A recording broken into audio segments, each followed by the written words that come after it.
DD किसान, बदलते भारत की शान।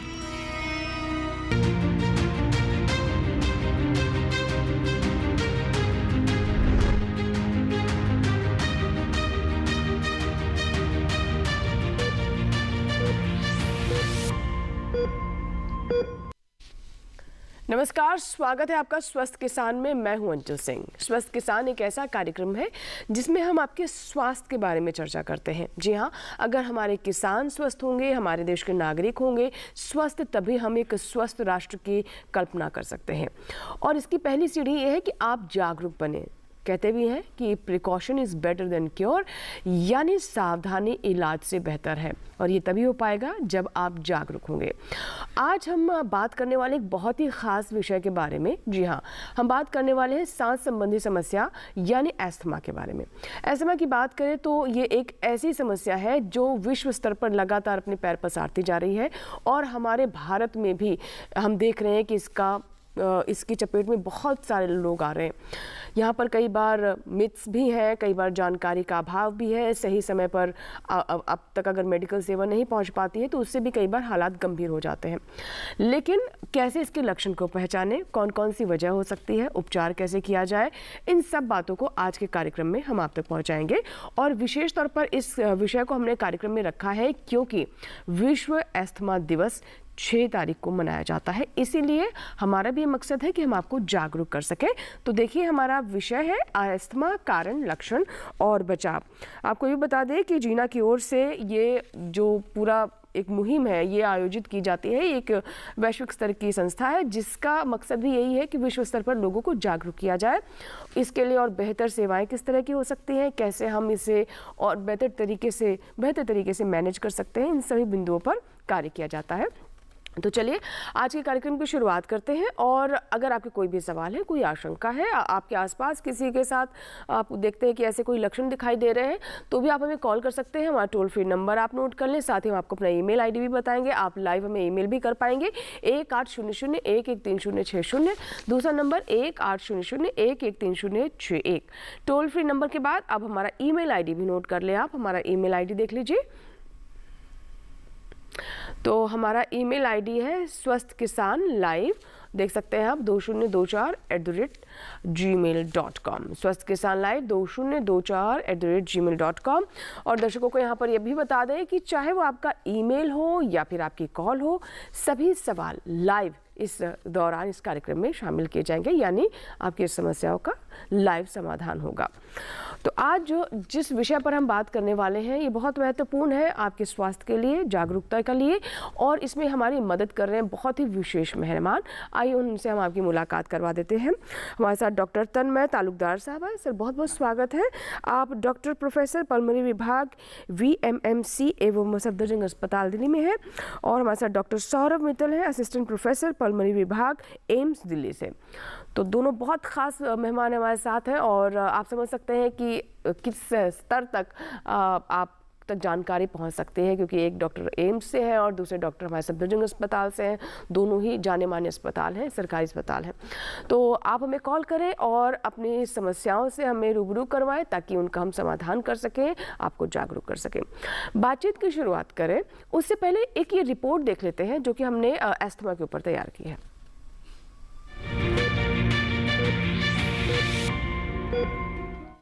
नमस्कार, मैं हूं आपकी AI एंकर भूमि। आज हम बात कर रहे हैं अस्थमा यानी श्वसन तंत्र से जुड़ी एक जटिल लेकिन आम बीमारी के बारे में। अस्थमा में मरीज को सांस लेने में दिक्कत, खांसी, घरघराहट और सीने में कसाव महसूस होता है। कभी कभी सांस लेने में आवाज आने लगती है और थकान इस कदर हावी होती है कि मरीज की सक्रियता तक प्रभावित हो जाती है। अस्थमा का मूल कारण है वायु मार्गों में सूजन और संकुचन, जिससे फेफड़ों में हवा का प्रवाह बाधित हो जाता है। यही वजह है कि सांस लेने की सामान्य प्रक्रिया कठिन हो जाती है। अगर यह स्थिति बढ़े तो अस्थमा का दौरा भी आ सकता है, जो हल्का हो सकता है या गंभीर।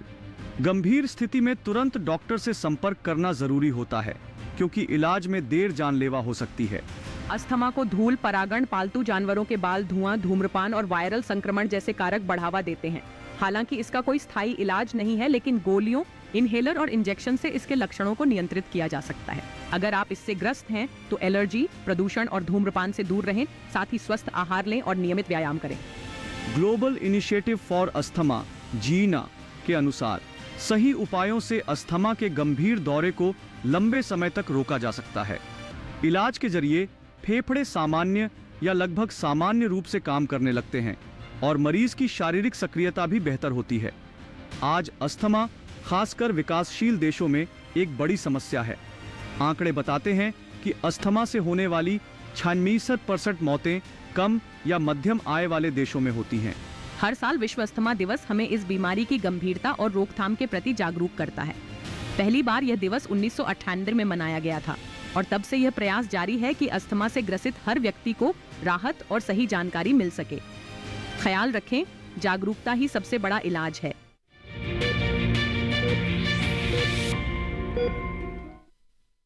तो हर साल 4.5 लाख से ज़्यादा लोगों की जान इस समस्या की वजह से जा रही है और जैसा कि रिपोर्ट में भी कहा गया कि जागरूकता ही इस समस्या का समाधान है।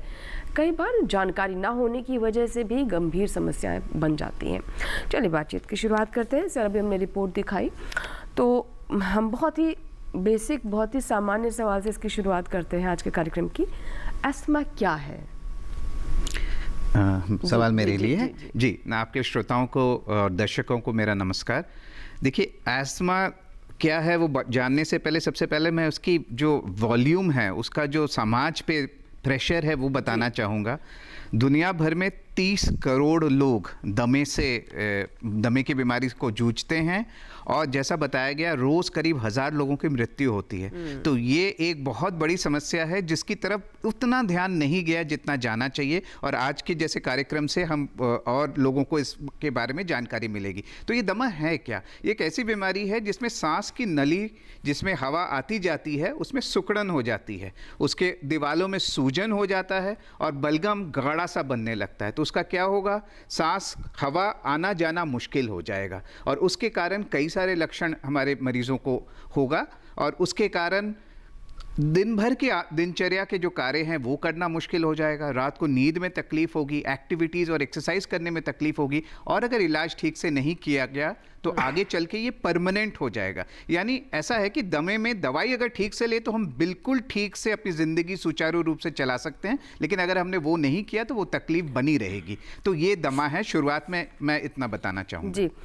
डॉक्टर सौरभ, मैं आपसे जानना चाहूँगी कि जैसे कि सर ने भी कहा कि इस समस्या को हम उतनी गंभीरता से नहीं लेते हैं और शायद वजह भी है कि सबसे पहला लक्षण तो खांसी आना ही है और हम यही सोचते हैं कि हाँ ठीक है तो सीज़न का असर होगा या फिर मुझे किसी चीज़ से एलर्जी है या फिर मेरी तासीर ठंडी है। मतलब आमतौर पर जो एक लेमैन की लैंग्वेज में मैं बात करूँ, क्या ये भी एक वजह है जिसके चलते दो it's very serious issue but still उस लेवल की, उस स्तर की जागरूकता नहीं है, ये वजह हो सकती है? तो अस्थमा जैसे सर ने बताया बहुत कॉमन है, तो मुझे लगता है इसको लोगों को ना पता होने के ज़्यादा इम्पॉर्टेंट होता है कि जिन लोगों को ये पता होता है कि उनको दमा है वो इसका इलाज नहीं करते। तो सबसे पहली चीज़ तो ये है कि बहुत लोग मानते ही नहीं है कि हमको दमा है।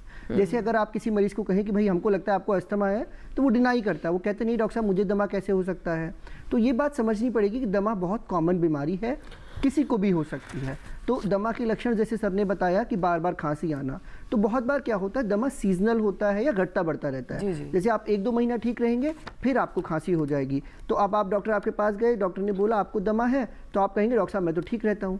पर ऐसा ही होता है, अगर आप कुछ समय ठीक रहेंगे कुछ समय खांसी होगी। तो लोगों को ये एक्सेप्ट करना बहुत ज़रूरी है कि उनको दमा की बीमारी है और दमा कोई जानलेवा बीमारी नहीं होती है जनरली। दूसरा, दमा का इलाज के लिए इन्हेलर लेना होता है जो इसकी बेस्ट दवाई होती है।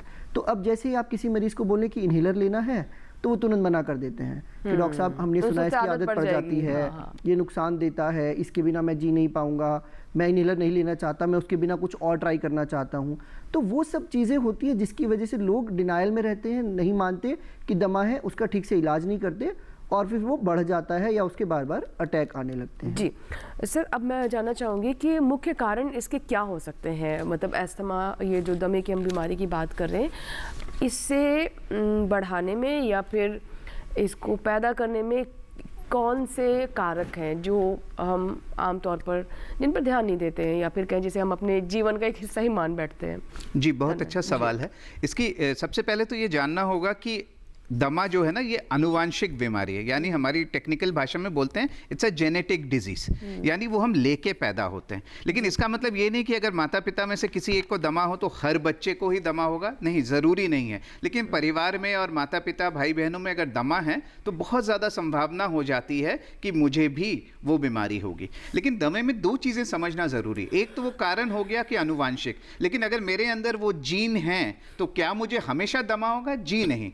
उसके कारण एक चीज होता है जिसे ट्रिगर कहते हैं। ट्रिगर का मतलब एक ऐसा पदार्थ या एक ऐसी परिस्थिति जो सांस की नली को सिकुड़न पैदा करती है, जो आपके लिए मतलब एक तरीके से आप जिसमें सहज ना हो, आपका शरीर या फिर आपका श्वसन तंत्र जो है वो सहज ना महसूस करे। जी, तो इसमें ये होता है कि ये ट्रिगर्स क्या क्या हैं। अब अलग अलग जगह, शहरों में अलग है, गांव में अलग है, लेकिन जो सबसे ज़्यादा कॉमन है वो होता है एक तो प्रदूषण का होना, चाहे गांव में पराली का जलाना हो या हमारे शहरों में सड़क का प्रदूषण, धूम्रपान होना। एक दूसरी चीज़ जो बहुत ही आमतौर पे देखा जाता है वो एक वायरल बीमारी। अगर हमको सर्दी जुकाम बुखार 1-2 दिन रहा हो और अगर मेरे अंदर वो जीन हुआ, आनुवांशिक मैं हूँ, तो फिर मेरे को दमे के अटैक होने की संभावना रहती। इसके अलावा घर में अगर सीलन हो, फफूंदी उसमें लग रही हो, जानवर अगर हम कुछ पाल रहे हो, कुत्ता या बिल्ली, कुछ विशेष भोजन, उससे एलर्जी हो सकती है। फूलों के परागकण जो पोलन ग्रेन्स होते हैं हमारे किसान भाइयों के लिए, जैसे जब वो फसल काटते हैं तो उसके बाद जो धुआं निकलता है। एक चीज लेकिन मैं जरूर बताना चाहूंगा कि हर दमे के मरीज को इन सब चीजों से एलर्जी होगी या दमा होगा वो जरूरी नहीं है। तो अपना वो पदार्थ ढूंढना, वो ट्रिगर ढूंढना अत्यंत आवश्यक है। जी जी, बिल्कुल। तो सर, जैसा कि आपने बताया कि ये ट्रिगर्स होते हैं, किस चीज़ से आप असहज महसूस करते हैं, उस चीज़ को पहचानना ज़रूरी है, और अगर आप उसे पहचान लेंगे तो चीज़ें काफ़ी आसान हो जाएंगी। लेकिन जब वो अटैक की जो आपने बात की, वो क्या होता है, कैसे होता है, ये भी मैं जानूंगी आपसे। उससे पहले एक दर्शक है राकेश, जिन्होंने हमें शिमला से कॉल किया है। राकेश जी, स्वागत है आपका स्वस्थ किसान में। बताएं क्या प्रश्न है। जी नमस्कार। नमस्कार राकेश जी। मेरा डॉक्टर साहब से 2 प्रश्न है जी। पहला प्रश्न ये है, जो हमारे जो छोटे बच्चे हैं 5 साल की या 12 साल की, क्या उनको वो दमा का प्रकोप हो सकता है? क्या उनको दमा हो सकता है? और दूसरा मेरा ये, जैसे हिमाचल में कम टेम्परेचर रहता है, क्या ठंड के कारण ये हो सकता है?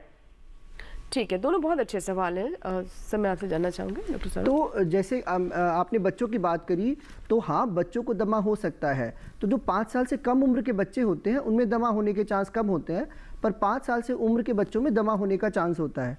तो वो बच्चे जिनको फैमिली हिस्ट्री होती है, घर में उनके किसी को दमा था, या उनके घर में कोई स्मोक करता है, या उनके घर में धुएं वाले चूल्हे पर खाना बनता है, ऐसे बच्चों में दमा होने का चांसेस बढ़ जाता है। तो ये ज़रूर है कि 5 साल का बच्चा है आपका या 12 साल का है, और अगर आपके घर में किसी को दमा है तो उनमें दमा होने के चांसेस ज़्यादा होते हैं। तो ये चीज़ हमको समझनी पड़ेगी कि ज़्यादातर मरीज़ों में, मैं कहूँगा ज़्यादातर मरीज़ों में दमा बचपन में ही चालू हो जाता है। तो जैसे कई दफ़ा होता है कि बार बार खांसी हुई, एक बच्चा है 10 साल का, उसको साल में 5 बार खांसी होती है जो 15-20 दिन रहती है। सर, एक सवाल साथ में मैं ले लेती हूँ, इसी से जुड़ा ही हुआ है, और ये दर्शक है पुरुषोत्तम कुमार, जिन्होंने हमें जम्मू कश्मीर से ये हमें सवाल भेजा है, ईमेल किया है। ये कह रहे हैं कि अगर घर में किसी भी व्यक्तियों को अस्थमा है तो क्या उनके बच्चों को भी ये हो सकता है, क्या ये बीमारी उन्हें भी लग सकती है? जानना चाह रहे हैं। तो ये जो बीमारी है, ये कहना चाहिए कि ये माँ बाप से बच्चों में जाती है, बच्चों से उनके बच्चों में जाती है। ऐसा नहीं है कि बैठने से फैलती है। मैं इस घर में रहता हूँ, मान लिया मेरे कजिन रहते हैं, तो ऐसा नहीं कि मेरे से उनको फैल सकती है। ये फैलने वाली नहीं है, पर ये आनुवांशिक होती है, यानी फैमिलीज में रन करती है। हाँ। तो आपके पेरेंट्स को है तो बच्चों को होने का चांस बढ़ जाता है। जी जी, बिल्कुल। तो दर्शकों से हम ये कहेंगे कि अगर आपके कोई सवाल है तो आप हमें ईमेल करें या फिर हमारे टोल फ्री नंबर पर कॉल कर सकते हैं। आपके सवालों के समाधान के लिए हमारे साथ बहुत ही विशेष मेहमान हैं।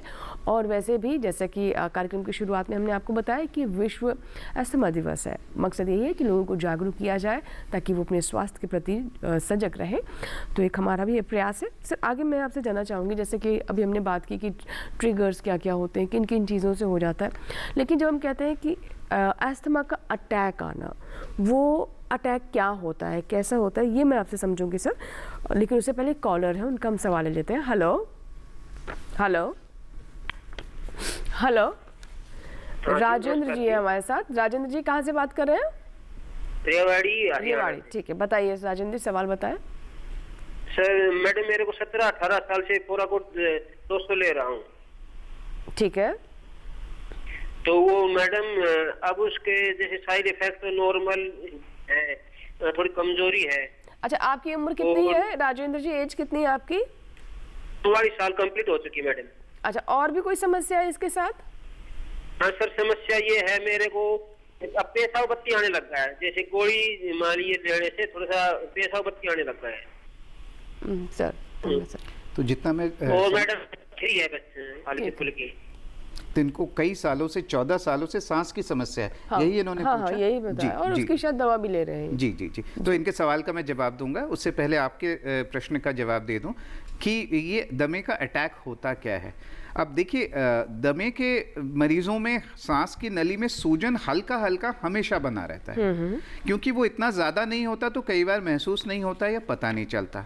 लेकिन जैसा हमने बोला, किसी भी ट्रिगर के सामने जब वो मरीज़ पहुंचता है या परिस्थिति ऐसे हो जाती है कि वो ट्रिगर होता है, तो सांस की नली अचानक सिकुड़ जाती है, जिसके कारण हवा की आवाजाही रुक जाती है और कई समस्याएं होती है। अब जैसे क्या होता है, छाती में ऐसा लगेगा वजन रख दिया हो, छाती में भारीपन आ गया हो, सांस लेने में बहुत तकलीफ हो रही हो और बहुत ज़्यादा गहरा सांस ले रहे हैं। कई बार मरीज़ बताते हैं कि सीटी की आवाज़ आ रही है, साए साए की आवाज़ सुनाई देगी, दिल की धड़कन बहुत तेज़ हो जाएगी, खांसी आने लगेगी और खांसी बहुत ज़्यादा होगी जो रुकने का नाम नहीं लेगी। तो अगर ऐसी चीज़ हो रही है और आपको एलर्जी की शिकायत है तो ये दमे का अटैक हो सकता है। कई बार ऐसा होता है कि दमे की शुरुआती प्रेजेंटेशन जो होती है वो एक दमे के अटैक के साथ ही होता है। दमे में लोगों की जान नहीं जाती, ये सच है, लेकिन अगर हमने उसका ध्यान नहीं रखा तो ये जानलेवा भी हो सकता है। इसलिए दमे के अटैक को बिल्कुल ही इग्नोर ना करें। जहाँ तक हमारे रेवाड़ी से किसान भाई का जो राजेंद्र जी का फ़ोन था, मैं ये बताना चाहूँगा कि हर सांस का मरीज़ दमा नहीं है, ये जानना भी बहुत ज़रूरी है। उम्र के साथ साथ सांस के अलग अलग कारण हो सकते हैं। अब वयस्क लोगों में दिल की बीमारी ज़्यादा होती है और कई दूसरे कारण हो सकते हैं। बच्चों में कीड़े हो सकते हैं, एलर्जी हो सकती है, कोई वायरल बीमारी हो सकती है। इसलिए हर उम्र के साथ दमे के सांस के अलग अलग कारण होते हैं। इसलिए खुद से इसका इलाज ना करें, एक विशेषज्ञ की राय ज़रूर ले। आप 14 साल से बता रहे हैं आपको सांस की तकलीफ है, तो ये ज़रूरी है कि आप विशेषज्ञ को जाके दिखाएं। अच्छा सर, इनका ये भी कहना था कि इनको लग रहा है कि इस समस्या की वजह से उन्हें कमजोरी हो रही है, तो क्या इसका कोई आपस में कनेक्शन है, वीकनेस होना और एस्थमा होना? जी जी जी जी, वीकनेस और सांस की बीमारी का एक गहरा संबंध है, चाहे वो दमा ही क्यों ना हो। एक दूसरी सांस की बीमारी है जिसे COPD बोलते हैं, इन सब में वीकनेस हो सकती है। मरीज को ऐसा लगता है कि मैं जितना काम कर सकता हूँ मैं नहीं कर पा रहा हूँ, मैं उतनी दूर चल नहीं पा रहा हूँ, पहले मैं सीढ़ियाँ चढ़ लेता था अब नहीं चढ़ पा रहा हूँ। लेकिन मैं ये ज़रूर बताना चाहूँगा, इसका मतलब ये नहीं कि दमा हो गया है। इसीलिए जांच कराना बहुत ज़रूरी है। खून की कमी हो सकती है, एनीमिया के कारण हो सकता है, दिल की बीमारी से हो सकता है। तो इसलिए मैं उनसे सलाह दूंगा कि क्योंकि 14 साल हो गए हैं, अब समय आ गया कि एक विशेषज्ञ को दिखाएं, और अगर दमा है तो सांस की जांच ज़रूर कराएं। दमा कंफर्म करने का तरीका, हम लोग जो हिस्ट्री लेते हैं, हम जो बातचीत करते हैं, उसके साथ एक सांस की जांच भी कराते हैं जिसे स्पायरोमेट्री कहते हैं, तो वो ज़रूर कराएं एक सही जगह जाके। जी जी बिल्कुल, मैं इस पर भी और विस्तार से आपसे बात करूंगी। और दर्शकों से बता दें कि आपकी कॉल्स लेने का सिलसिला जारी रहेगा। नागेंद्र नेगी एक दर्शक है, उनका हम कॉल लेंगे। फिलहाल एक छोटा सा ब्रेक लेंगे और ब्रेक के बाद जब वापस आएंगे तो हम आपको बताएंगे कि कैसे अब आज के समय में मेडिकल साइंस ने ऐसी ऐसी चीज़ें ईजाद कर दी है कि इसे मैनेज करना बहुत आसान हो गया है। किस किस तरह के इनहेलर्स हैं, कैसे आप इन्हें इस्तेमाल कर सकते हैं, कितने हैंडी हैं, कितने आसान हैं और कितने इफेक्टिव हैं, इस तमाम बातें ब्रेक के बाद।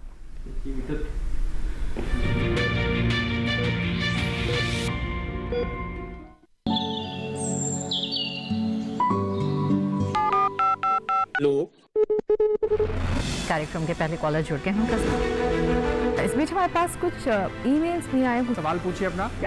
में जो मकान पैदा करेंगे, इनमें कौन सी सावधानी बरतनी है? गर्म इलाकों के लिए आप HRM 99 इनसे आप कुछ फल ले सकते हैं। जैस्मीन के पेड़ पे जैस्मीन, फल निहाय। उसको पूरी खुली धूप चाहिए। फसल में कीट लगा हो या कोई बीमारी, पशुपालन में हो कोई दिक्कत या चाहिए कोई जानकारी, फोन उठाइए, नंबर मिलाइए और कहें हेलो किसान। सोमवार, बुधवार और शुक्रवार शाम 6 से 7 बजे सिर्फ DD किसान पर।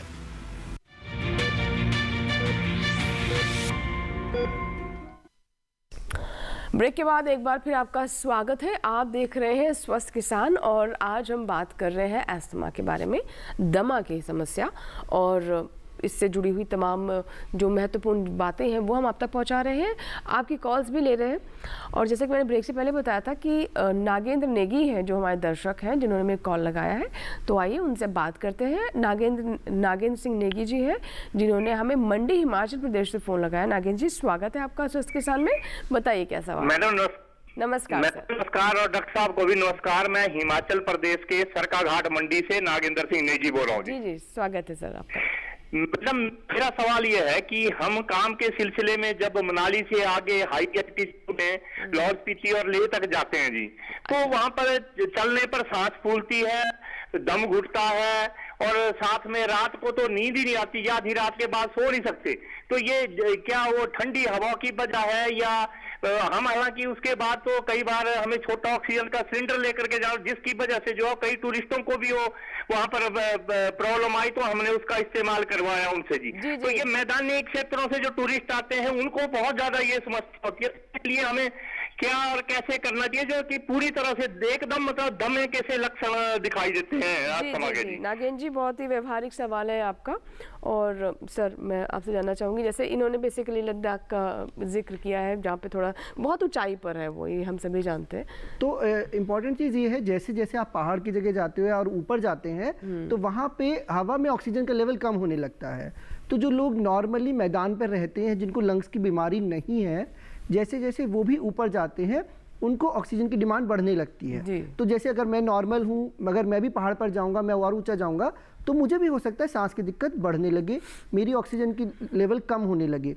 तो ये एक फिनोमिनन होती है जो सब में नहीं होती पर बहुत सारे नॉर्मल लोगों में भी होती है। सर मेरे ख्याल से चीज़ भी वही है, देखिए जब आपको अस्थमा है तो उसमें भी ये होता है कि आपकी नली सूज गई और जितना शरीर में ऑक्सीजन जानी चाहिए वो नहीं जा पाती है। तो जो दमा के मरीज होते हैं उसमें दिक्कत और ज़्यादा होती है। तो इन जनरल हमारा सलाह, जैसे जो लोग भी पहाड़ पर जाते हैं ऊपर जाते हैं, ये ज़रूर होती है कि अगर आपको कभी भी दिक्कत लगे तो आप वहीं रुक जाएं या थोड़ा नीचे उतर आएं, क्योंकि इसका जो बेस्ट इलाज होता है कि आप ऊपर से नीचे आएँ। तो अगर आपको काम के सिलसिले में जाना है और अगर आपको कई बार ये दिक्कत हो चुकी है तो आपको प्रिकॉशन लेनी पड़ेंगी, यानी कुछ दवाइयाँ होती हैं कि आप वो दवाई साथ में लेकर जाएं या ऑक्सीजन के सिलेंडर वहाँ पे अरेंज्ड हो या आप साथ में लेके जाएं किसी भी तरीके से। पर ऊंचाई पर जाने पर ये दिक्कत हो जाती है और ये नॉर्मल लोगों में और दमा के लोगों में सब में हो सकती है। जी जी बिल्कुल। और सर कहा भी जाता है जब ऐसी जगह पे ऊंचाई पे जाए तो पहले अपने आप को एक्लिमेटाइज करें। और दूसरी बात ये भी है कि आप जब जितनी ठंडी और ऊंची जगह में जाएंगे आपकी बॉडी का मेटाबॉलिज्म भी उस पर प्रभाव पड़ता है। तो ये भी वजह कि नींद नहीं आना, हाजमा खराब होना, इस तरह की चीजें होती हैं। ठंड के मौसम में भी मतलब ठंड भी एक्चुअली दमा का एक ट्रिगर होता है। जो लोग नॉर्मल होते हैं जैसे ठंड होती है उनको ठंडी हवा अंदर जाती है तो वो तुरंत दमा का अटैक पड़ने का चांस बढ़ जाता है। नंद स्वरूप जी है हमारे दर्शक, आइए उनसे बात करते हैं। बाराबंकी से उत्तर प्रदेश के नंद स्वरूप जी, बताएं क्या सवाल है। नंद स्वरूप मिश्रा जी फोन लाइन पे जुड़े हुए हैं, स्वागत है सर। हेलो नंद स्वरूप जी, मुझे सुन पा रहे हैं? हेलो हाँ नमस्कार सर, मेरा नाम नंद स्वरूप मिश्रा बाराबंकी से। मैं जानना ये चाहता हूँ कि जब हम लोग सांस लेते हैं तो 1 2 3 करके सांस लेते हैं, छोड़ने में 1 2 3 4 5 8 करते हैं, तो ऐसी दशा में जो प्रदूषित हवा होती है ये हमारे फेफड़ों के लिए कितना नुकसानदेह होती है, इसे बचने के लिए हमें क्या करना चाहिए सर? जी बहुत अच्छा सवाल पूछा नंद जी आपने। ये प्रदूषित हवा जो है ये हमारे फेफड़ों को कमज़ोर तो करती ही है और ज़रूरी नहीं कि प्रदूषण सिर्फ बड़े शहरों में हो, गांव में भी अगर आप एक छोटे से रसोई घर में खाना बना रहे हैं, खिड़की ना खोली हुई हो, लकड़ी या कोयले से जला के अलाव का इस्तेमाल करते हैं लोग। बिल्कुल बिल्कुल, तो उसमें प्रदूषण वो सांस की बीमारी पैदा कर सकती है कई सालों तक अगर ऐसा चलता रहा। दूसरा प्रदूषण का कारण है बड़े शहरों में जहाँ ट्रैफिक बहुत ज़्यादा है, वहाँ पे अगर बहुत ज़्यादा धूल धुआं हो रहा है तो वो सांस की तकलीफ पैदा कर सकती है। और तीसरा जो सबसे खतरनाक प्रदूषण है जिसको मैं मानता हूँ और किताबें भी मानती हैं वो है धूम्रपान। धुआं जो सिगरेट या बीड़ी से निकलता है, चाहे वो हम खुद ले रहे हो या हमारे आसपास कोई बीड़ी सिगरेट पी रहा हो। अब ये पूरा जो स्पेक्ट्रम है ना, ये सारी चीज़ें मिला के प्रदूषण सांस की जो नली है उसको सिकुड़ देती है और आगे जाके फेफड़ों में गहरी समस्या पैदा कर सकती है। अब ये दो तरह से हो सकता है। एक तो वो दमे के जो मरीज हैं जिनके अंदर, जैसे हमने बात किया था, अगर आनुवांशिक हैं तो उनको दमे का अटैक हो सकता है। दूसरा, अगर कई सालों से इस तरह प्रदूषित हवा में अगर हम रह रहे हैं तो एक COPD नाम की बीमारी होती है जिसमें फेफड़े में जो हवा आर पार करने की ताकत है, गैस एक्सचेंज बोलते हैं हम लोग, वहाँ प्रॉब्लम हो जाती है और सांस की नली भी सिकुड़ती है। वो भी बहुत गंभीर बीमारी है, लेकिन वो ज़्यादा वयस्क लोगों में होती है, 50-60 साल के बाद होती है। दमा आमतौर पे थोड़े से कम उम्र में होता है। लेकिन जैसा भी है, ये जो प्रदूषित हवा ये सही नहीं है और हमें अपनी तरफ से पूरे प्रयास करने होंगे। जैसे अगर आप किचन में हैं तो गैस का इस्तेमाल करें, अगर आप पोल्यूशन वाले इलाके में हैं तो मास्क पहने, और धूम्रपान को तो ना कहने का बिल्कुल समय आ गया है। टॉलरेट भी नहीं करें और खुद भी धूम्रपान ना जी करें। बिल्कुल। और देखिए गांव वगैरह में ये एक कल्चर का हिस्सा मान लिया जाता है कि आप चौपाल में बैठे हैं और धूम्रपान कर रहे हैं, जो बहुत ही गलत है। इसका कोई आपको लाभ नहीं है, सिर्फ नुकसान ही नुकसान है। आप अपना तो नुकसान करते ही, आपके आसपास जो है उन्हें भी आप पैसिव स्मोकर बना देते हैं। तो एक हमारे पास कॉलर है फोन लाइन पे हमारे साथ जुड़े वो, और एक ईमेल भी आया, मैं ईमेल भी लूंगी साथ में, लेकिन पहले हम कॉलर से बात कर लेते हैं। वीरेंद्र जी हैं। जी वीरेंद्र जी, बताइए क्या सवाल है। हेलो वीरेंद्र जी, क्या आप मुझे सुन पा रहे हैं? जी मैडम। हाँ जी सर, बताएं क्या सवाल है। मैडम मेरे को 20 साल से दमा है। अच्छा। और एक राइट साइड में बहुत बड़ा बुल्ला बना हुआ है राइट लंग में, और लेफ्ट में एक छोटा बुल्ला है। अच्छा। तो कोई डॉक्टर साहब कहते हैं जी इनका कुछ नहीं हो सकता, ऑपरेशन वगैरह कुछ भी नहीं होगा, सरकारी जो डॉक्टर है। और जो प्राइवेट वाले डॉक्टर है वो कहते हैं जी इसको हम हवा निकाल के स्टेपल कर देंगे। तो मैं कंफ्यूज हूँ सर मैडम, और कुछ भी काम नहीं कर पाता मैं, बैठे बैठे भी सांस फूल जाता है और कमजोरी ठीक है वीरेंद्र जी, मैं हम समझ सकती हूँ आप काफ़ी समस्या में है, काफ़ी परेशान भी है। और देखिए जो ये हम अस्थमा की बात करें, दमा की बात कर रहे हैं, ये सिर्फ फेफड़ों पर ही असर नहीं डालता, ये आपके मानसिक स्वास्थ्य को भी प्रभावित करता है। और उनकी बात सुन के लग भी रहा है। डॉक्टर साहब क्या कहना चाहेंगे? तो आपको जो मुझे लगता है कि शायद आपको मैं नॉर्मल काम भी नहीं कर सकता मैडम। हाँ वीरेंद्र जी, मुझे लगता है जैसे आप बता रहे हैं तो शायद आपको COPD की बीमारी है, जो कि ज़्यादातर स्मोकिंग करने से बनती है या फिर धुएं वाला काम करने की वजह से बनती है। जैसे आप बोल रहे हैं कि बुल्ला बन गए हैं लंग में, वो ज़्यादातर COPD के मरीज़ में बनते हैं। ज़्यादातर मरीज़ों में जब ये बुल्ला वाली स्थिति आ जाती है तो अगर लंग की स्थिति बहुत ख़राब है तो उसमें ऑपरेशन की सलाह हम लोग जनरली नहीं देते हैं। उसके लिए मेन इलाज होता है या तो इन्हेलर या नेबुलाइज़र, ये इसकी मेन दवाई होती है। और साथ में मरीज़ को थोड़ा फेफड़ों की एक्सरसाइज बताते हैं कि भाई आप अपने फेफड़े मजबूत रखें, हाई प्रोटीन डाइट खाएं, धूल धुएं से बच के रहें ताकि आपको अटैक ना पड़े। तो जो डॉक्टर को भी, जिसको भी आप दिखा रहे हैं, अगर उन्होंने आपको इन्हेलर या नेबुलाइज़र या दवाइयाँ सांस की जो बताई हुई हैं वो रेगुलर लें, अपनी एक्सरसाइज करें डॉक्टर से पूछ करके, और थोड़ा पौष्टिक आहार करें ताकि शुगर ना बढ़े, BP ना बढ़े। हार्ट की बीमारी, अगर हार्ट में कोई दिक्कत लगती है तो उसका टेस्ट कराएं, यही मेन इलाज होता है। ऑपरेशन हम लोग जनरली सलाह नहीं देते। ऑपरेशन कुछ ही मरीजों में हो पाता है, पर वो मरीज को देखने के बाद ही ठीक तरीके से तय कर पाते हैं कि किसी बुल्ला के मरीज को ऑपरेशन की ज़रूरत है या नहीं है। सर एक ये बात बताएं कि क्या अस्थमा में कोई ऐसा ट्रीटमेंट होता है जिसमें आपको सर्जरी करनी पड़े? तो जनरली अस्थमा के मरीजों में सर्जरी की ज़रूरत नहीं होती है। अस्थमा के कंट्रोल के लिए एक टेक्निक होती है जिसको हम बोलते हैं ब्रोंकियल थर्मोप्लास्टी। तो उस टेक्निक में क्या करते हैं कि मरीज को बेहोश करके सांस की नली के थ्रू एक दूरबीन डालते हैं, और जो सांस की नलियाँ जिनमें सूजन होती है उनमें थोड़ा करंट पास करते हैं। तो उससे क्या होता है कि उनकी सूजन कम हो जाती है, तो मरीज को सांस लेने में आसानी होने लगती है। इसको बोलते हैं ब्रोंकियल थर्मोप्लास्टी। पर ये टेक्निक आई थी मरीजों के इस्तेमाल के लिए, बट बहुत ज़्यादा महंगी होती है और बहुत ज़्यादा कारगर भी सिद्ध नहीं हुई, तो आजकल इसका उपयोग नहीं किया जाता है। ठीक है। एक सर ईमेल आया है हमारे पास और इनकी बात कर लेते हैं। ये बताते हैं इनकी उम्र 38 साल है और 15 साल पहले इन्हें अस्थमा की समस्या हुई थी, बीच में सही हो गई, अभी 3 महीने से इन्हें फिर से समस्या महसूस हो रही है। अस्थमा को कम करने के लिए इन्होंने दवा का नाम लिखा है और ये दवाई लेते हैं, और क्या ये सही है और क्या इसका कोई और उपचार हो सकता है? सर दवा का नाम भी लिखा है इन्होंने। जी सर ये एविल 25 जी। देखिए, अस्थमा की यही खासियत है कि आती जाती रहती है। अगर आम भाषा में बोले तो ये बीमारी छुप जाती है, कुछ साल रहा, बचपन में शुरू होता है अधिकतर लोगों में, फिर गायब हो जाता है, फिर जैसे ही वो ट्रिगर्स आते हैं या मौसम बदलता है कई लोगों में वापस आ जाता है। तो ये कोई हैरानी की बात नहीं है कि कई सालों बाद दमा लौट के वापस आया है। लेकिन जो आपने दवाई लिखी है, मैं उससे आपको थोड़ा ये बताना चाहूँगा कि दमे के लिए जो बेस्ट दवाई है, अगर आपका दमा साबित हो गया, अब साबित होने का तरीका मैं पहले ही बता चुका हूँ। एक तो आपसे हम लोग हिस्ट्री लेते हैं, उसके बाद एक सांस की जांच करते हैं। अगर उसमें दमा आ रहा है तो दमे का बेस्ट इलाज इन्हेलर होता है। तो इन्हेलर के अलग अलग प्रकार होते हैं, लेकिन आप अपनी डॉक्टर की सलाह से इन्हेलर लीजिए और उचित इन्हेलर लीजिए और सही मात्रा में लीजिए, सही तरीके से लीजिए। इन्हेलर के प्रकार अलग अलग होते हैं, तो अपने से प्लीज़ लेना शुरू मत कर दीजिएगा, विशेषज्ञ और डॉक्टर की सलाह से लीजिए। और जैसा आप बता रहे हैं कि आपको इतने सालों से है, तो ये बहुत ज़रूरी है कि अगर आपके फेफड़ों की ताकत जैसी है वैसी ही आप बनाए रखना चाहते हैं, तो सही समय आ गया है कि आप डॉक्टर को जाके दिखाएं, एक विशेषज्ञ को दिखाएं। जी ठीक है सर। अब जैसे कि अभी ये तो बात होगी कि अब उस तरीके से आपको सर्जरी करने की ज़रूरत नहीं है, लेकिन अभी हम उस पॉइंट पे नहीं आ पाए कि इसे आप कैसे बहुत सूझबूझ के साथ मैनेज कर सकते हैं, एक सामान्य जीवन आप बिता सकते हैं। और अगर आपने उस सूझबूझ नहीं दिखाई तो आपका जीवन स्तर भी बिगड़ेगा, आपका मानसिक स्वास्थ्य भी इससे बिगड़ेगा, आपके सामाजिक जो रिश्ते हैं उन पर भी इसका प्रभाव पड़ता है। इस पर हम चर्चा करेंगे छोटे से ब्रेक के बाद।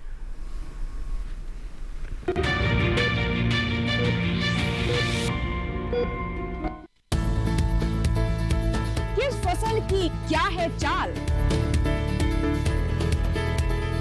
किस मंडी का क्या है हाल,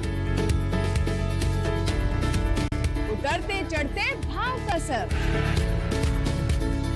आयात निर्यात का क्या है असर, कैसा रहेगा आगे बाजार, बताएंगे मंडियों के जानकार। देखिए मंडी खबर सोमवार से शनिवार शाम 5 बजे सिर्फ दूरदर्शन किसान चैनल पर।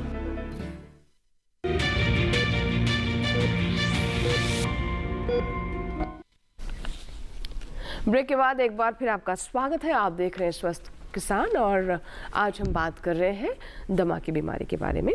और एक कॉलर है जिन्होंने महाराष्ट्र से हमें कॉल किया है, जुबेर जी हैं। हेलो जुबेर जी, मुझे सुन पा रहे हैं? नमस्कार। जी नमस्कार जुबेर जी, बताएं क्या सवाल है आपका? हाँ, मेरा ये दिक्कत रही है कि मतलब सर्दियों की दिनों में बहुत बलगम रहा और वो सुबह बहुत मतलब बहुत तकलीफ होती थी, निकलता था वो। ठीक है। सर्दियों के दिनों में ऐसा हाल था और बाकी अभी तो कुछ नहीं हो रहा है, लेकिन सर्दियों में बहुत ठीक है। आपको विंटर्स में, सर्दियों में समस्या हो जाती है। ठीक है, डॉक्टर सौरभ क्या बताना चाहिए? तो जैसे आप बता रहे हो कि मौसम बदलने पे आपको दिक्कत होती है, तो बहुत चांस है कि आपको दमा की बीमारी हो, क्योंकि अगर आप कुछ समय ठीक रहते हैं और सिर्फ मौसम बदलने पे दिक्कत होती है तो उसमें दमा होने का चांस काफ़ी ज़्यादा होता है। तो आप डॉक्टर को दिखाएं। अगर आपके डॉक्टर आपको बताते हैं कि आपको दमा है तो उसके लिए रेगुलर इन्हेलर लें। ये मैं बात बार बार कहूँगा, अगर आपके डॉक्टर आपको बताते हैं कि आपको दमा है तो इन्हेलर को एक्सेप्ट करें कि भाई इन्हेलर लेने से आपको आराम होगा। इन्हेलर का असर तुरंत भी आता है और आप इन्हेलर जितने टाइम तक लेते रहते हैं आपका लंग फंक्शन, आपके फेफड़े की ताकत इम्प्रूव होती रहती है और आपका फेफड़ा नियर नॉर्मल या बिल्कुल नॉर्मल भी हो जाता है। तो अगर दमा की बीमारी पकड़ में आ गई है तो उसका बेस्ट इलाज है रेगुलर तरीके से डॉक्टर के बताए अनुसार इन्हेलर लें, तो आप बिल्कुल ठीक रहेंगे। जी अच्छा सर, जैसे हमारे दर्शक का भी कॉल था और जैसे अच्छा मैं यहाँ पे ये भी बात करना चाहूँगी, कुछ मिथ्स जो है, कुछ भ्रांतियाँ सर लोग इसलिए भी नहीं एक्सेप्ट करते हैं दमा की बीमारी, अस्थमा की जो हम बात कर रहे हैं, क्योंकि एक हमारे दिमाग में तस्वीर बनी हुई है, दमा मतलब जब आप खांसे जा रहे हैं और कंट्रोल नहीं हो रहा, आप बिल्कुल आउट ऑफ कंट्रोल, वही अस्थमा है। जैसे ये हमारे दर्शक थे, इनको कुछ समय के लिए ट्रिगर होता है लेकिन हम उसे एक्सेप्ट नहीं करते हैं कि ये अस्थमा है। तो क्या ये कोई डोरमेंट फॉर्म होता है या फिर ये एक मतलब इसकी भी कैटेगरीज होती हैं? ये मेरे लिए प्रश्न है जी। देखिए, दमे की बीमारी की खासियत ही यही है कि कभी कभी आएगा, मौसम बदलने से आ सकता है या किसी एक परिस्थिति में आएगा। दूसरा, जरूरी नहीं कि हर बार बहुत ज्यादा सांस हो। फिल्मों में ना जो दिखाया गया है कि सांस आ रही है, मरीज गिर गया, इनहेलर लिए जा रहा है, इनहेलर खत्म, वैसा नहीं होता है। अधिकतर दमे के मरीज को खांसी से ही शुरुआत होती है। जैसे हमारे दर्शक को खांसी हो रही थी, तो कई बार सिर्फ खांसी और एक गाढ़ा चिपचिपा बलगम भी दमे का शुरुआती लक्षण हो सकते हैं। इसलिए हमें उसके ऊपर एक्शन लेना है, क्योंकि अगर हम ऐसा नहीं लेंगे तो आगे चल के वो बढ़ जाएगा, सांस की परेशानी शुरू हो जाएगी और आगे चल के सांस की जो फेफड़ों की जो आकार है उसमें बदलाव आ सकता है। ये परमानेंट हो सकता है। इसलिए ये बहुत जरूरी है कि हम उसका इलाज ठीक से लेते रहें। और आपने बिल्कुल सही प्रश्न पूछा कि क्या सब एक जैसा है? जी नहीं, उसकी सिवियरिटी अलग होती है। हमारे क्राइटेरियाज होते हैं माइल्ड, मॉडरेट, सीवियर। लेकिन अच्छी बात यह कि लगभग सभी दमे में इलाज इनहेलर ही होता है। जी जी। अब इनहेलर के बारे में हमने बहुत बात की और मैं देख पा रही हूँ कि आप कुछ यहाँ पर दिखाने के लिए लाए भी हैं हमारे दर्शकों को इनहेलर्स। तो क्या क्या है सर, ये थोड़ा हमारे दर्शकों को एक्सप्लेन करें। और मैं इसे कैमरे के सामने भी दिखाना चाहूँगी क्या क्या है सर। देखिए, सबसे पहले तो मैं ये बताना चाहूँगा कि ये जो इनहेलर के कई प्रकार होते हैं। जो सबसे कॉमन इनहेलर है वो ये वाला है, इसे मीटर डोज इनहेलर कहा जाता है। जी, इसको हम थोड़ा सा जूम करके दिखाते हैं कि ये है क्या, किस तरीके से ये काम करता है। जी, एक चीज बताना चाहूँगा, दमे के मरीज का ये दोस्त है। जी जी। ये जो मन में भ्रांति हो जाती है ना कि मुझे आदत पड़ जाएगी, मेरे कई मरीज बोलते हैं कि इनहेलर मत दीजिए डॉक्टर साहब, आदत पड़ जाएगी। अब ये जो मैंने चश्मा पहना है अच्छा देखने के लिए, ये भी तो एक आदत है। हम जो सवेरे ब्रश करते हैं वो एक अच्छी आदत है। इसीलिए दमे के मरीज में उचित मात्रा में और उचित तरीके से लिया गया ये इनहेलर एक अच्छी आदत है। कैसा है, मतलब ये दिखाई जरा किस तरीके से काम करता है। अब इसमें क्या होता है, इसका एक ढक्कन होता है, इसको हम लोग खोलते हैं, इसको सबसे पहले हिलाया जाता है। फिर हमेशा बेहतर तरीका होता है इनहेलर लेने का, एक स्पेसर नाम की साथ में अटैचमेंट होता है, उससे ये बेस्ट तरीका है। तो इनहेलर को स्पेसर में हम लोग लगाते हैं, फिर फेफड़ों को खाली करते हैं, जैसे मैं खाली कर रहा हूं। उसके बाद यहाँ पे होठों को लगाते हैं, जैसे मैं करके दिखा रहा हूं। ऐसे होठों को लगा के जोर से दबाया जाता है, जैसे मैंने दबाया, और जैसे ही दबाया दवा जो है वो यहाँ पे आ गई और फिर मरीज उसको लंबा सांस अंदर लेगा। फोटो को यहाँ लगा के लंबा सांस अंदर लेगा और रोकेगा 10 सेकंड, 10 से 15 सेकंड, ठीक है। और उसके बाद नाक से थोड़ा और दिखा दीजिए सर करीब से। मैं दोबारा करके दिखा। और सबसे पहले हिलाया, कैसे इस्तेमाल करें, क्योंकि बहुत से लोगों को ये नहीं पता होता कि इस्तेमाल क्या करने का तरीका है इसका। जी, सबसे पहले हिलाना है, फिर यहाँ पे लगाना है, फिर फेफड़ों को मैंने खाली किया, ऐसे मैंने हवा बाहर निकाली, फिर इसको मैंने अपने मुंह पे लगाया, ऐसे सील बनाया।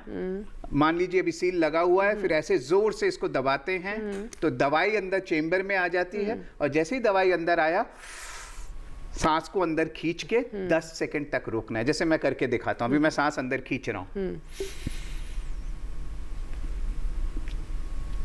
ऐसे 10 सेकंड तक रोकना है और फिर सांस को नाक से बाहर निकाल देना।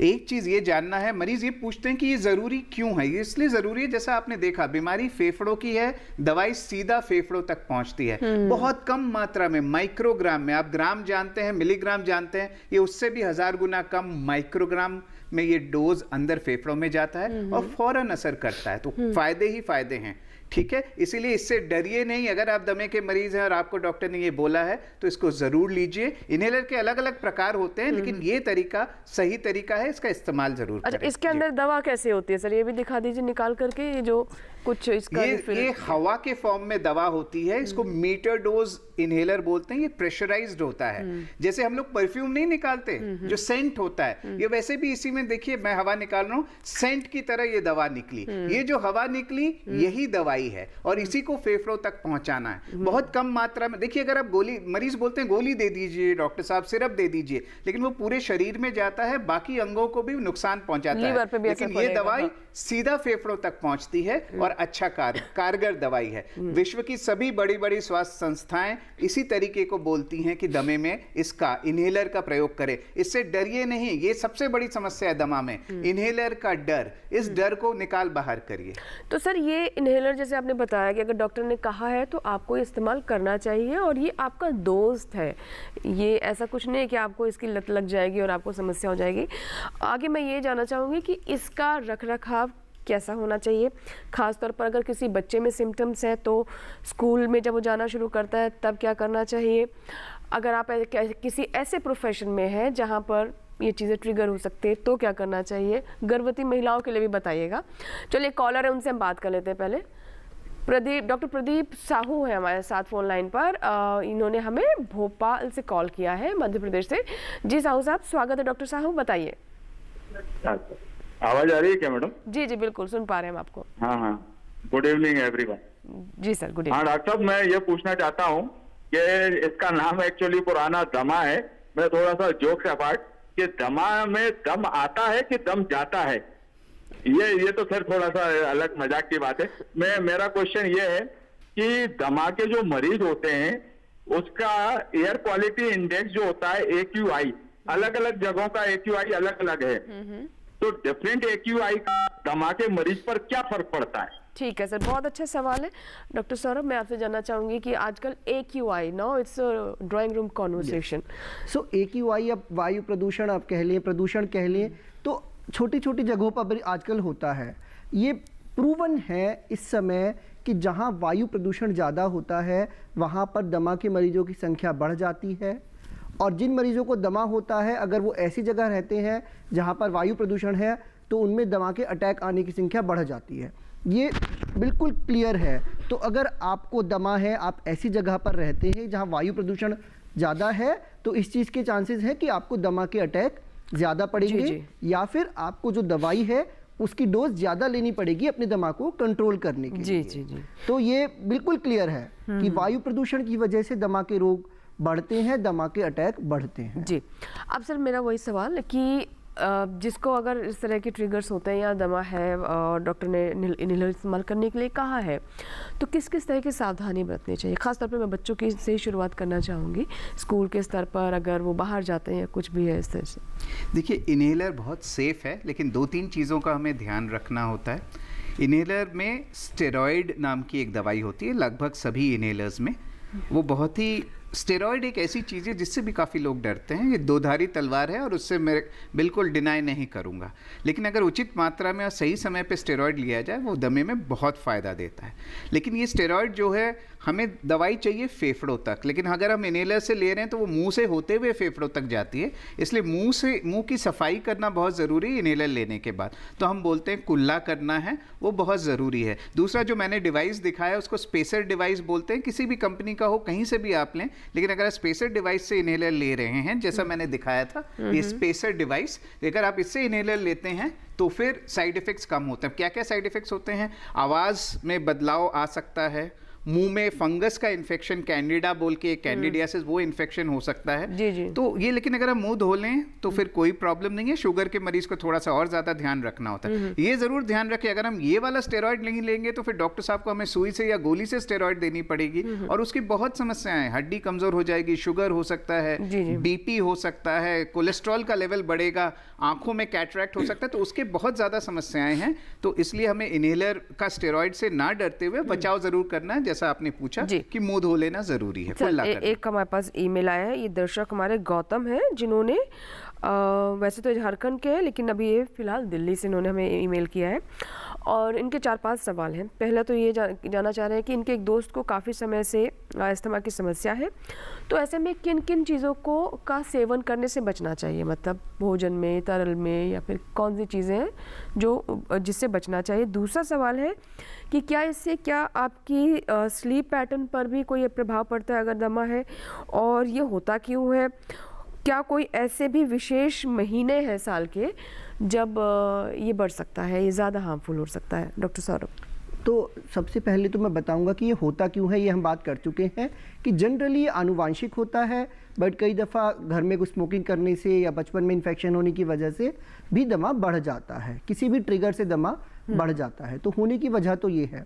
जहाँ तक खान पान की बात है, जनरली ये कहा जाता है कि जो ठंडी चीज़ें होती हैं या ठंडी हवा या ठंडा मौसम होता है, उस समय दमा के बढ़ने का चांस थोड़ा ज़्यादा होता है। तो हम अपने मरीज़ को कभी ये नहीं कहते कि आप ठंडी चीज़ें नहीं खा सकते, आप खट्टी चीज़ें नहीं खा सकते, ऐसा नहीं है। पर अगर ये मरीज़ को खुद तय करना पड़ता है, जैसे मरीज़ को खुद पता चल जाएगा कि जब मैंने ये खाया था तो मेरे को परेशानी हुई थी, या मैंने इस तरीके की बिहेवियर किया था, या मैंने एक्सरसाइज किया था, या मैंने जो भी किया था उससे दिक्कत होती है, वो आपको अवॉइड करना है। तो ये जो ट्रिगर कहते हैं कि जिससे लक्षण बढ़ते हैं, वो जनरली मरीज को खुद पहचानने पड़ते हैं। कि जैसे कुछ मरीजों का मौसम होता है कि भाई अप्रैल मई में, जैसे अभी मौसम चल रहा है, कुछ मरीजों को अप्रैल और मई में ही दिक्कत होती है, बाकी साल वो ठीक रहते हैं। कुछ मरीज होते हैं जिनको अक्टूबर नवंबर दिसंबर में दिक्कत होती है, बाकी समय वो ठीक रहते हैं, क्योंकि उस समय उनके ट्रिगर जो एनवायरनमेंट है, एनवायरनमेंट का टेम्परेचर है, ह्यूमिडिटी है, जो नमी है या पोलन है, उसकी वजह से उनका दमा बढ़ता है। तो जनरली मरीज को खुद पता चलने लगता है समय के साथ कि इस समय पे इस खाने को खाने से, ये काम करने से मेरे को परेशानी हो सकती है। ठीक है सर। रोहित है कॉलर हमारे साथ प्रयागराज से, इन्होंने फ़ोन किया है, आइए बात करते हैं। रोहित जी, स्वागत है स्वस्थ किसान में, बताइए क्या सवाल है। मैडम नमस्कार। नमस्कार रोहित जी। डॉक्टर मित्तल ने मैडम बताया कि एक्सरसाइज करने से ठीक हो जाता है। जी जी। तो एक्सरसाइज में जानना चाहता हूँ। और दूसरा उन्होंने कहा कि शंख बजाने और बलून फुलाने से भी मैंने सुना है कि अस्थमा ठीक होता है, देसी नुस्खा। ठीक है, तो उसका जी जी बिल्कुल के बारे में मैं जानना सर, मैं इस पर आने वाली थी कि क्या योग या कुछ ऐसे ही जब हम कहते हैं व्यायाम करना चाहिए तो अपने लंग्स को मजबूत रखने के लिए, क्योंकि इट्स ऑल अबाउट कि कितने आपके छेद खुले हुए लंग्स के, कितने स्वस्थ हैं, इसके लिए जैसे हमारे दर्शक ने भी पूछा, क्या किया जा सकता है? देखिए, बहुत अच्छा सवाल है। एक्सरसाइज और दमे का एक बहुत ही प्यारा सा रिश्ता है, इसलिए बताऊंगा क्योंकि एक होता है एक्सरसाइज इंड्यूस्ड एस्थमा। अब वो होता है कि कुछ ऐसे मरीज होते हैं, पहले मैं दोनों साइड बताना चाहूँगा। तो कुछ ऐसे मरीज होते हैं जिनको वैसे दमा नहीं होता, लेकिन जब वो एक्सरसाइज करते हैं उसके आमतौर पे आधे घंटे के बाद सांस की नली सिकुड़ने लगती है और साए साए की आवाज़ और सांस आना शुरू होता है। तो ये कोई घबराने की बात नहीं। ये डायग्नोसिस होने के बाद सिर्फ एक्सरसाइज से पहले अगर हम एक पफ इनहेलर ले लें तो एक्सरसाइज इंड्यूस्ड एस्थमा कंट्रोल में रहता है। ये तो होगी पहली बात। दूसरा, इन्होंने पूछा सवाल बहुत ही इंपॉर्टेंट था कि क्या एक्सरसाइज करने से दमा ठीक हो जाता है। तो इसमें मैं एक चीज़ बताऊंगा, दमा एक ऐसी बीमारी है जो पूरी तरह से कभी ठीक नहीं होता। तो ये मानना ज़रूरी है और ये सच्चाई है। दमा कुछ सालों के लिए दब सकता है, पूरी तरह ठीक नहीं हो सकता। तो क्या हम एक्सरसाइज ना करें? जी नहीं, बिल्कुल करें। दो तरह के एक तो हमारा जनरल फिजिकल एक्टिविटी बहुत ज़रूरी है, हेल्दी रहना, अपने बोन और मसल को स्ट्रांग रखना बहुत ज़रूरी है। लेकिन जो डॉक्टर साहब ने बताया था वो उन्होंने फेफड़ों की एक्सरसाइज की बात की थी। तो सांस के जो जितने भी, या तो आप प्राणायाम करें, योगा करें, या हमारे इंसेंटिव स्पायरोमीटर्स है जो हम लोग देते हैं, जो फेफड़ों के डॉक्टर हैं, तो वो एक्सरसाइज अगर हम करें तो हमारे फेफड़े स्ट्रांग रहते हैं, सांस की सभी नलियां खुली रहती हैं और दमे के मरीज को बेटर क्वालिटी ऑफ लाइफ होता है, उसकी एक्सरसाइज टॉलरेंस भी बढ़ती है। तो एक्सरसाइज जरूर करें। डॉक्टर मित्तल, स्पायरोमीटर के बारे में जैसे सर कह रहे हैं, तो ये क्या हम घरेलू कुछ कर सकते हैं? तो जैसे अभी आपने बात करी स्पायरोमीटर क्या होता है कि जैसे आपने मरीजों में देखा होगा कि बॉल उठाने की एक्सरसाइज होती है कि उनको बोलते हैं कि सांस अंदर खींचो, बॉल उठाओ, सांस फूको, बॉल उठाओ। तो उससे क्या होता है कि लंग कैपेसिटी और जो रेस्पिरेटरी मसल हैं, जो मांसपेशियां हैं, उनकी एक्सरसाइज होती है। अब क्या होता है कि ये हर कोई तो नहीं करता या सिर्फ मरीज करते हैं, तो इसीलिए बोलते हैं जैसे शंख बजाना, वो जनरली लंग्स की एक्सरसाइज होती है, लंग की कैपेसिटी को फुलाना और पिचकाना, लंग को फुलाना और पिचकाना। उसी तरीके से गुब्बारा फुलाना, बांसुरी बजाने की, बांसुरी बजाना, बिल्कुल। तो जिस भी एक्सरसाइज में आपको एफर्ट करना पड़ रहा है अपने लंग्स का, वो लंग्स के लिए अच्छी होती हैं। बट अगर मैं ये कहूँ कि उससे दमा ठीक हो जाता है तो वो गलत होगा। वो लंग्स की मजबूती के लिए अच्छी है, लंग्स की फंक्शनिंग के लिए अच्छी है, पर वो दमा को ख़त्म नहीं करती हैं। बिल्कुल। तो देखिए, फिर वही कहेंगे कि ये दमा को ख़त्म नहीं करती है, लेकिन दमा आपके ऊपर हावी रहेगा, ऐसा भी नहीं है। इसे मैनेज करने के तरीके हैं जिनके बारे में अभी हमने जाना। फिलहाल एक छोटा सा ब्रेक लेंगे, ब्रेक के बाद भी चर्चा जारी रहेगी, कहीं मत जाइएगा, देखते रहें स्वस्थ किसान।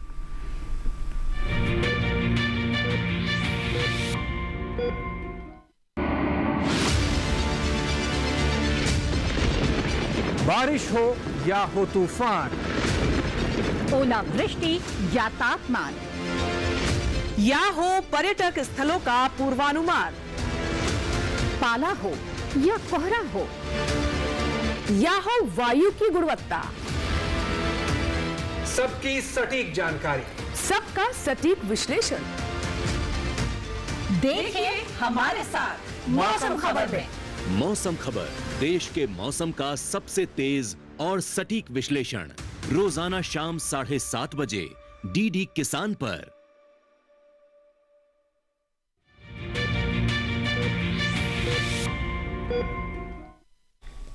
ब्रेक के बाद एक बार फिर आपका स्वागत है। आप देख रहे हैं स्वस्थ किसान। आज हम बात कर रहे हैं अस्थमा के बारे में। बहुत सारी बातें हमने ब्रेक से पहले डिस्कस की, बहुत सारे दर्शकों के सवाल भी लिए और हम कार्यक्रम के अंतिम पड़ाव में हैं। अब सर मैं आपसे जानना चाहूँगी, बहुत सारे हमने प्रिकॉशंस के बारे में बात कर ली, हमने ये भी जाना है कैसे इसे मैनेज किया जा सकता है, लेकिन किसी भी बीमारी का एक और एस्पेक्ट होता है, वो है आपका मानसिक स्वास्थ्य। और जब आपको ये पता चल जाए कि आपको एक ऐसी समस्या है जो ताउम्र आपके साथ रहेगी, तो ऐसे में आपको मेंटली भी उसके लिए प्रिपेयर होना बहुत आवश्यक है। अस्थमा का हमारे मानसिक स्वास्थ्य से क्या संबंध है, और कई बार तो हम इसे एक सोशल टैबू की तरह भी देखते हैं। बहुत बहुत ज़रूरी विषय है ये। सबसे पहले तो दो इसके पक्ष हैं। एक तो जो मानसिक स्थिति है, स्ट्रेस, एंजाइटी, वो खुद में दमे का अटैक कर सकता है। अच्छा। तो अगर हम दमे के मरीज़ हैं तो हमें स्ट्रेस से सभी को बचना चाहिए, दमे के मरीज़ को तो बहुत ज़्यादा बचना चाहिए। स्ट्रेस लेने से दमे का अटैक पड़ सकता है, वो एक बहुत ज़रूरी चीज़ है। दूसरा जो आपने बोला सोशल टैबू वाली बात, ये बहुत कॉमन है। हम लोग कई बार हमारी ओपीडी में देखते हैं, नहीं डॉक्टर साहब हमारे परिवार में नहीं हो सकता, कभी नहीं हुआ, ये दमा मत बताइए, आप कुछ और लिखिए। वो हमारे प्रिस्क्रिप्शन में लिखने को मना करते हैं, दमा शब्द मत लिखिए, कुछ और लिखिए। तो ये हमें समझना होगा कि बड़े बड़े खिलाड़ी, ओलंपिक गोल्ड मेडलिस्ट, बहुत बड़े अभिनेता, हर फील्ड में दमे के मरीज बिल्कुल चोटी पे पहुंचे हैं। तो ये खासकर मैं माता पिताओं, उन किसान भाइयों को जिनके बच्चे दमे के मरीज हैं, उनको संबोधित करना चाहूँगा कि दमे से बिल्कुल नहीं घबराएं। आपके बेटे की, बच्चों की जो भी प्रतिभा है वो बिल्कुल वो पूरा होगा अगर आप इलाज ठीक से कराएं। दमा कभी तरक्की में बाधा नहीं पहुंचाते हैं। और जी जी बिल्कुल। और मुझे लगता है डॉक्टर साहब ये वही बात है कि जो हमने अक्सर एक परसेप्शन बन गया कि दमा हो गया तो आप खांसे जा रहे हैं, आप एक सामान्य जीवन नहीं जी पाएंगे और आपकी तेज़ तेज़ सांसें चल रही हैं, आप कुछ भी कर रहे हैं। तो यहाँ पर ये भी जानना ज़रूरी है कि क्या कुछ ऐसे प्रोफेशंस भी हैं, कुछ ऐसे कंडीशंस भी हैं जब अगर आप उनको भी ध्यान में रखें, जहाँ पर अगर आपको ऐसी समस्या है। जनरली मैं आपको ये कहूँगा, अगर दमा के हम 100 मरीज़ देखें तो उनमें से 90 मरीज़ ऐसे होते हैं जो सिंपल एक इनहेलर लेने से बिल्कुल ठीक रहते हैं, और जिनमें कि अटैक आने के चांसेस बहुत कम होते हैं। तो ऐसे मरीज़ बहुत कम होते हैं दमा के, जिनका दमा ज़्यादा है या जिनको बहुत ज़्यादा दवाइयों की ज़रूरत पड़ती है। जी। तो अगर आपके डॉक्टर ने आपको बताया है दमा है और इनहेलर लेने से आप ठीक है, तो आपको घबराने की कोई ज़रूरत नहीं है। आप कोई भी प्रोफेशन, एथलीट, पायलट, माउंटेनियर, उन सबको दमा रहा है। हमारे बड़े बड़े अभिनेता सर ने बोला, बहुत लोगों को दमा है, इनहेलर लेते हैं, बिल्कुल ठीक रहते हैं। किसी को पता भी नहीं होता कि इनको दमा है, या ये दौड़ नहीं सकते या ये भाग नहीं सकते, वो सब कुछ कर सकते हैं। तो दमा आपको कोई भी काम करने से रोकता नहीं है। अगर आपको दिक्कत आ रही है, अपने डॉक्टर से बात करें, वो आपकी दवा की डोज बढ़ाएंगे या आपको बताएंगे कि भाई कोई और वजह है जिसकी वजह से सांस फूल रही है। तो आपको दमा का कंट्रोल कराने के लिए अपने डॉक्टर के टच में रहना होगा, उनकी सलाह को मानना होगा। एक बहुत इंपॉर्टेंट चीज़ होती है, स्पेसिफिकली जो यंग पॉपुलेशन होती है, जो यंग लोग होते हैं, स्मोकिंग करना, कि जिनको बचपन में दमा था वो 18-20 साल के हुए, उन्होंने स्मोकिंग चालू कर दी। तो स्मोकिंग या मोटापा, ये दो चीज़ें होती हैं जिनकी वजह से दमा बहुत ज़्यादा। इससे जुड़ा एक सवाल भी आ गया है, बहुत रेलिवेंट सवाल है ये, और ये गौरव भारद्वाज है जिन्होंने सवाल भेजा। इनका कहना है कि इनका वज़न जो है वो 100 किलो है और चलने में इनकी सांस फूलती है, इसके लिए ये क्या करें। हालांकि इन्होंने ये नहीं कहा कि इनको दमा है, लेकिन इनकी सांस फूलती है। सर तो एक बार बहुत इंपॉर्टेंट होता है बहुत दफ़ा कि ओबेसिटी इंड्यूस अस्थमा भी होता है। जिन लोगों का वज़न बढ़ता है, वज़न बढ़ने की वजह से भी 40-50 साल की उम्र के बाद दमा बनने लगता है। तो अगर आपको वज़न बढ़ रहा है और आपको सांस की दिक्कत बढ़ रही है, तो अपने डॉक्टर को दिखा के सांस की जांच कराएं, परंतु साथ ही साथ अपने भोजन पर और एक्सरसाइज पर ध्यान दें। अगर आप वो नहीं करेंगे और वज़न बढ़ता रहेगा, तो दमा को दवाइयों से भी कंट्रोल करना मुश्किल हो जाता है। तो ऐसी स्थिति में ये बहुत ज़रूरी होता है कि आप हाई प्रोटीन डाइट लें, मीठा और चिकनाई वाली चीज़ें कम खाएं ताकि आपका वजन ना बढ़े और ठीक सांस है। की दिक्कत सर, कंट्रोल हो अब जाए। कार्यक्रम को यहीं पर समाप्त करने का समय हो गया है। बहुत सारे कॉलर्स थे और जो हमारा मकसद था कि हम दर्शकों को अवेयर करें, मुझे लगता है कुछ उसमें हमें ज़रूर कामयाबी मिली है। और दर्शकों से ये भी कहेंगे कि 6 तारीख यानी जो 6 मई है विश्व अस्थमा डे है ये, और इसीलिए इस दिन को मनाने का मकसद ये है कि कम से कम बात की जाए, लोगों को अवेयर किया जाए, जागरूक किया जाए। तो सर आपका कोई संदेश हमारे दर्शकों के लिए, क्योंकि कार्यक्रम जी मैं सबसे पहले वही संदेश देना चाहूँगा जो इस बार के विश्व अस्थमा दिवस का स्लोगन है। हर साल स्लोगन बदलता है। इस साल का स्लोगन है make inhalers accessible to all, यानी दमे का इलाज है इनहेलर और वो सब तक पहुंचे, सबको उसके बारे में जानकारी और सब सही से उसका इस्तेमाल करें। सभी बातें हम कर चुके हैं। मैं 2 चीज़ें बताना चाहूँगा कि अगर आप इनहेलर या दमे की दवाई लेने से राजी हो गए हैं और अब आप लेने वाले हैं तो भी 2 गड़बड़ हो जाती है। एक तो होता है इनहेलर टेक्निक। हम इनहेलर महंगे वाले खरीद तो लेते हैं या कहीं से हमें मिल जाता है, लेकिन वो सही तरीके से नहीं लेते और वो दवाई फेफड़ों तक नहीं पहुंचती और आराम नहीं मिलता। तो वो टेक्निक चेक करवाना बहुत ज़रूरी है। और दूसरा एडहेरेंस, यानी दवाई लेते रहना है, अपने से रोकना नहीं है। जी डॉक्टर सौरभ, आपसे भी जानना चाहूँगी कम शब्दों में। तो बहुत इंपॉर्टेंट चीज़ है जो टैबू है या समाज में कहते हैं कि दमा एक ख़राब चीज़ है, इन लोगों से मतलब नहीं रखना, इन बच्चों के साथ नहीं खेलना। तो मुझे लगता है ये जो टैबू है ये हटाना है कि दमा एक ऐसी बीमारी है जो छुआछूत से फैलती है या साथ रहने से फैलती है। तो किसी को दमा है तो उसको साथ भेदभाव ना करें, उसको प्रोत्साहन दें ताकि ऐसा ना हो कि वो लेफ्ट आउट फील करे और स्ट्रेस में रहे, टेंशन में रहे कि मुझे दमा हो गया। तो दमा को एक सामाजिक हिस्सा बनाना है, ये कॉमन प्रॉब्लम है जिसको सॉल्यूशन करना है। बिल्कुल, तो यानी इसे एक कहते हैं इंक्लूसिव एक एनवायरनमेंट बनाना। अगर आपके आसपास किसी को है ऐसा या आपके वर्क प्लेस पर है तो ये बहुत ही सामान्य चीज़ है। अगर आप इसको बेहतर तरीके से मैनेज करते हैं और एक दूसरे को सपोर्ट करना ही हमें सिखाया जाता है। और हम देखिए 6 तारीख को इसीलिए विश्व अस्थमा दिवस भी मना रहे। हमें पूरी उम्मीद है कि हमारे दर्शकों ने आज के कार्यक्रम को बहुत ध्यान से सुना होगा, बहुत ध्यान से बातों को नोट किया होगा और थोड़े और जागरूक हुए होंगे। सर बहुत बहुत शुक्रिया स्टूडियो में आने के लिए और हमारे दर्शकों को इतनी महत्वपूर्ण जानकारी देने के लिए। तो इसी के साथ ही आज के स्वस्थ किसान में फिलहाल इतना ही, लेकिन चलते चलते आपको बता दें कि आपके अगर कोई सवाल है या फिर आज के कार्यक्रम को लेकर आपकी कोई राय है, कोई सुझाव है, आप किसी और विषय पर भी चाहते हैं कि हम स्वस्थ किसान लेकर आएँ, तो इसकी जानकारी आप हमें ईमेल करके दे सकते हैं। हमारा ईमेल आईडी नोट कर लें, वही ईमेल आईडी है swasthkisanlive2024@gmail.com। तो आप हमें ईमेल करें, आपके सुझाव, आपका फीडबैक हमारे लिए बहुत अनमोल होता है, इससे हम कार्यक्रम को और बेहतर कर पाते हैं। एक और जानकारी दे दें आपको कि इस QR कोड को स्कैन कर आप हमारा ये कार्यक्रम, मतलब यह हमारा जो स्वस्थ किसान कार्यक्रम है, YouTube पर भी देख सकते हैं और हमारे चैनल को सब्सक्राइब करें। कार्यक्रम अगर आप चाहें तो शुरुआत से देख सकते हैं, हमारे पुराने एपिसोड्स भी YouTube पर उपलब्ध हैं। इसी के साथ ही यहाँ पर आपसे इजाज़त लेंगे। आप स्वस्थ रहें, अपना पूरा ख्याल रखें, क्योंकि जैसे कि कार्यक्रम की शुरुआत में हमने कहा कि जब एक नागरिक स्वस्थ होगा तभी हम स्वस्थ राष्ट्र की कल्पना कर सकते हैं। नमस्कार।